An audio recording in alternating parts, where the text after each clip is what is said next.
Kas ir tas, kas nosaka mūsu vērtību?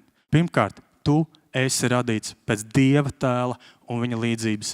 Un tā, kad tu pagriez galvu pa labu un pasies savu brāli un māsu blakus, arī viņš ir radīts pēc Dieva tēla un līdzības. Un otrkārt, Kristus ir nomiris par tevi. Bet ja tu pagriez galvu uz kreiso pusi un paskaties to brāli vai māsu, kas tev tur sēž blakus, Kristus ir nomiris arī par viņu. Kristus ir nomiris par tiem brāļiem, māsām, kur ir tavā draugu pulciņā, ar kuriem tu esi mazajā grupā, ar kuriem tu pavadi brīvo laiku. Kristus ir nomiris par taviem mīļajiem brāļiem un māsām. Bet Kristus ir nomiris arī pret tiem, kuri tevi kaitina, ar kuriem tu grūti saproties, ar kuriem tu nevari atrast īstu valodu. Un kad mēs caur Kristus acīm skatīsimies uz sevi un cilvēkiem draudzē, tas ietekmēs to, kā mēs viens pret otru izturēsimies.